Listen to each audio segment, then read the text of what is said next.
Hello everyone, welcome back to my channel. I am doctor Purnima. मैं आज का video लेकर के आई हूँ चिकन पॉक्स के बारे में, चिकन पॉक्स के इन्फेक्शन के बारे में। ठीक है, क्योंकि ये इस टाइम पे बहुत ही ज़्यादा फैलता है, तो इस सीजन में इसके लिए बहुत ज़्यादा प्रिकॉशंस रखने होते हैं। तो इसी के बारे में हम बात करेंगे कि क्या चिकन पॉक्स है, कितना इंक्यूबेशन पीरियड है। मैं बात करूंगी इंक्यूबेशन पीरियड क्या है, आगे सिम्टम्स कैसे आते हैं, किस तरीके के प्रिकॉशंस आप लेंगे और क्या होम्योपैथिक ट्रीटमेंट होगा इसमें करते हैं। तो वीडियो शुरू करते हैं। वीडियो शुरू करने से पहले अगर आप हमारे चैनल पर पहली बार आए तो प्लीज चैनल को सब्सक्राइब जरूर करें। बात करते हैं चिकन पॉक्स की। चिकन पॉक्स यानी कि चेचक और एक कॉमन लैंग्वेज में यानी लोकल लैंग्वेज में से छोटी माता भी कहते हैं इंडिया में।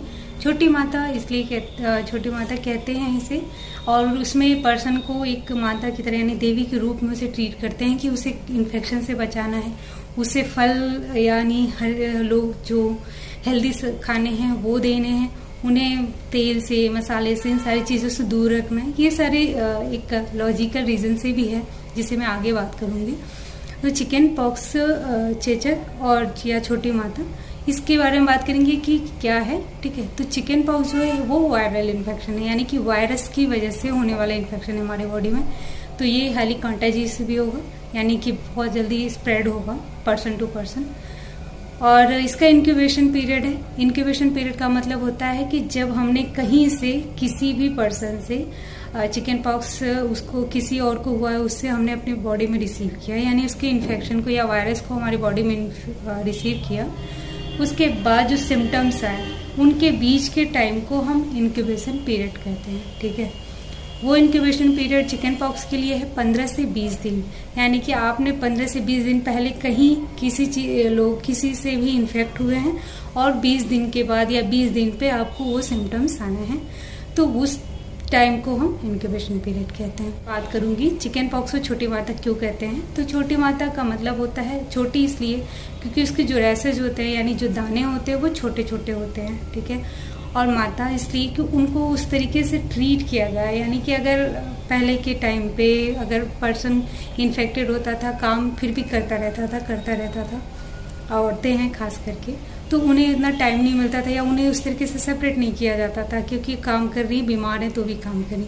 तो अगर ये माता का दर्जा उन्हें मिलेगा तो वो उसे एटलीस्ट उस तरीके से ट्रीट करेंगे कि उन्हें एक तरह से पूजा करेंगे। ठीक है, यानी कि जब उनकी बॉडी में इन्फेक्शन आया तो उन्हें ज़रूरत है रेस्ट की, क्योंकि वीकनेस इसमें आती है, फीवर आता है, और जो रैसेज हैं, जो बॉडी में जो दाने होते हैं, जो फफोले पड़ते हैं, ब्लिस्टर्स, वो हाईली इन्फेक्शियस होते हैं, तो वो दूसरों को ना लगे, तो उन्हें सेपरेट करना सबसे ज़्यादा ज़रूरी था उस टाइम पे। तो सेपरेट करने के लिए आपके पास कोई ऑप्शन नहीं है, तो आप उन्हें माता का रूप दो ताकि लोग इस बात को माने। ठीक है, तो इसलिए इन्हें माता का दर्जा मिला, और वो इन्फेक्शन के साथ साथ उन्हें जो डाइट भी उनकी होनी चाहिए वो बहुत लाइट और सात्विक होनी चाहिए। तो इसलिए ये ओवरऑल इन्हें कहा गया छोटी माता कि क्योंकि छोटे छोटे दाने हो रहे हैं और माता की तरह आप इन्हें ट्रीट करोगे उन पर्सन को जिनको ये होता है। ठीक है, तो अब बात करते हैं कि क्या सिम्टम्स आते हैं। तो जो भी चिकन पॉक्स के स्टार्टिंग होगी वो फीवर से होगा, फिर उसके बाद रैसेज आएंगे। फीवर जो इसका टाइम होगा, ड्यूरेशन, वो है 2 से 3 दिन तक आपको बुखार आएगा। बुखार के बाद आपको रैसेज यानी छोटे छोटे दाने पड़ेंगे। वो दाने सबसे ज़्यादा बीच में होंगे, यानी फेस से लेके आपके पेट और पीठ पर वो दाने होंगे, और थोड़ा सा डिस्ट्रीब्यूशन उसका हाथ और पैरों में होगा, वो यानी पेरिफेरी में कम और सेंटर में उसका डिस्ट्रीब्यूशन ज़्यादा होगा। रैसेज के अगर टाइप्स की बात करें, मैक्यूस, पैप्यूस, वेजाइकस, ये एक टर्म है मेडिकल वर्ड। मैक्यूस का मतलब दाने होंगे, उसके साथ साथ उस पर पिटिंग यानी कि दाने होंगे। वेजाइकस का मतलब होता है उसमें पानी भरा होगा। पस्ट्यूल्स होंगे तो उसमें पस भर जाएगा। तो एक टाइम होता है कि किस टाइम पे वो मैक्यूस से फिर सीधा वेजाइकस और पस्ट्यूल इस तरीके से बन जाएंगे। वो रैसेज है, यानी दाने आपके किस टाइप के होंगे, तो विभिन्न टाइप के आपके दाने निकलेंगे। तो उससे डरने की जरूरत नहीं, क्योंकि ये चिकन पॉक्स पॉलीमॉर्फिक है, उसमें हर तरीके के दाने, जो भी दाने के टाइप्स होते हैं सारे दाने उनको देखने को मिलेंगे। सारे टाइप के ब्लिस्टर्स और बॉयल्स देखने को मिलते हैं चिकन पॉक्स में। चिकन पॉक्स के सिम्टम्स में हम फीवर के साथ साथ हेडेक यानी सर दर्द होगा, भूख नहीं लगेगी, बहुत ज़्यादा बॉडी वीकनेस होगी, और जो रैसेज आएंगे, जो चकत्ते पड़ते हैं, उसमें खुजली बहुत होती है। तो खुजली करने की कोशिश ना करें, खुजली उसमें बहुत होती है। अब बात करते हैं स्प्रेड कैसे होता है, यानी कि फैलता कैसे है। तो चिकन पॉक्स के पर्सन को सेपरेट रहना चाहिए, क्योंकि ये इसका जो रैसेज है फीवर के टाइम पे नहीं, जब फीवर के बाद जो रैसेज आने लगते हैं वो हाईली इन्फेक्शियस होता है। उस टाइम पे किसी बॉडी के किसी भी कांटेक्ट में, पर्सन टू पर्सन कांटेक्ट में आ रहा है तो, या आपके कपड़े किसी के कांटेक्ट में जा रहे हैं, किसी ने आपके कपड़े पहने, उसको भी वो रिएक्शंस और चिकन पॉक्स होते हैं, होने के चांसेस होते हैं। आपने अगर कहीं ड्रॉपलेट्स यानी कि कहीं थूका या कहीं पे आपने वो खांसी की, आपने छींका, उससे भी उन्हें फैल सकता है। अगर आपने रैसेस आए और आपने खुजली कर दी और वो कहीं गिरा, उससे आप, या थूक से, लार से, ठीक है, आपका खाना किसी ने खाया तो भी वो कांटेक्ट में आने पे ये चांसेस हो सकते हैं कि उन्हें भी चिकन पॉक्स का इन्फेक्शन हो जाए, क्योंकि ये एक तो वायरल है, दूसरा हाईली इन्फेक्शियस है, ठीक है। इसके लिए हम क्या टेस्ट कराएंगे, तो चिकन पॉक्स के लिए कोई टेस्ट नहीं है, यूजुअली रेयरली है कि कोई टेस्ट आप करो।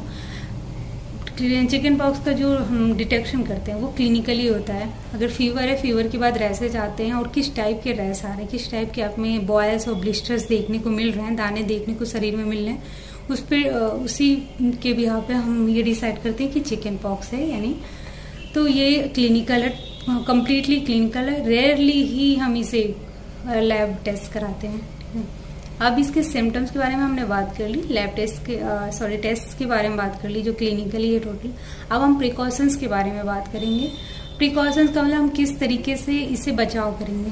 तो बचाव में सबसे पहला बचाव है तो साफ सफाई, हाइजीन मेंटेन रखना, ठीक है।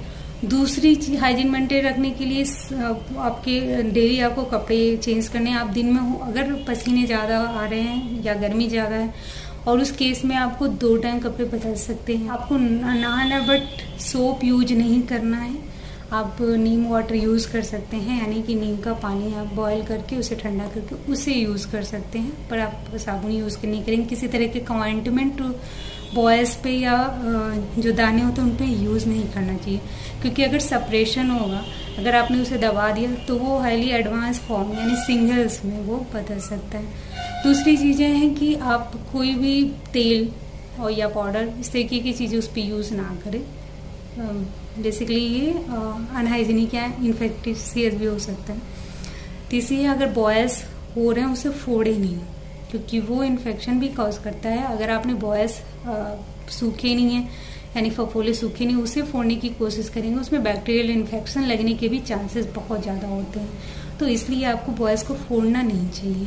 खाने में आपको सिर्फ हरी सब्जियां लेनी चाहिए जो हेल्दी है, लाइट वेट, ठीक है। उसमें तेल मसाले बहुत ज़्यादा, घी या हेवी फूड, रिच फूड जिसमें फैट बहुत ज़्यादा, ये सारी चीज़ें को अवॉइड करना चाहिए, टोटली अवॉइड करना चाहिए पूरे इंक्यूबेशन, पूरे टाइम, जब तक कि आप पूरी तरह से ठीक नहीं हो जाते तब तक आपको अवॉइड करना है। फ्लूइड इनटेक बहुत ज़्यादा करना है, मतलब कि पानी का मात्रा धीरे धीरे थोड़ा थोड़ा करके आपको लेते रहना है, क्योंकि डिहाइड्रेशन बहुत होता है रैसेस के साथ, क्योंकि हाई फीवर होता है तो उसकी वजह से डिहाइड्रेशन बहुत होता है। और हाँ, हाई फीवर आप 102 से 103 तक जा सकता है, तो इसमें डरने की ज़रूरत नहीं है, बस आपको कुछ प्रिकॉशंस के साथ साथ मेडिकेशंस की ज़रूरत है। उसके साथ साथ अगर आपने कोई क्लॉथ, कपड़े बदले या अपनी जगह बदली, उस जगह को तुरंत साफ सफाई रखनी जरूरी है। आप कोशिश करें कि सेपरेट रहें, एक रूम आपका सेपरेट रहे, उससे आइसोलेटेड रहें, जैसे आप क्वारंटीन कह सकते हैं, जिससे कि ये इन्फेक्शन दूसरों में फैलने से बचे। आप खुली हवा में, जो भी आपका रूम हो वेंटिलेटेड हो, या खुली हवा में आप टहला करें। टहलने से क्या होता है, जो भी आपकी वेंटिलेशन से आपकी बॉडी जो एक्सपायर करती है, बॉडी हवा लेगी, सांस लेगी, तो वो चीज़ें जल्दी से हील करने के चांसेस होते हैं। तो इसलिए फ्रेश हवा लेने से ना चूकें, और अपने जो रूम है वो पूरा वेंटिलेटेड रखें, साफ सफाई रखें, उसमें धूप और हवा आने दें, साफ हवा, ठीक होता है। इसका ड्यूरेशन जो भी 5 से 10 दिन रैसेस का है, वही ड्यूरेशन थोड़ा हेक्टिक और थोड़ा पेनफुल होता है, अदरवाइज आप इससे बहुत जल्दी उबर सकते हैं। और ये रिकरिंग होता है, ये बार बार हो सकता है आपकी लाइफ में, 1 से 2 बार हो सकता है, बट इससे घबराने की ज़रूरत नहीं है। बस थोड़ी से प्रिकॉशंस के साथ आप इसे मेंटेन कर सकते हैं, बैलेंस कर सकते हैं। चिकन पॉक्स के लिए होम्योपैथिक मेडिसिन, अगर चिकन पॉक्स आपको नहीं हुआ है उस केस में एज अ प्रिवेंटिव वेरियोलाइनम मेडिसिन जो कि चिकन पॉक्स के बचाव के लिए यूज़ करते हैं।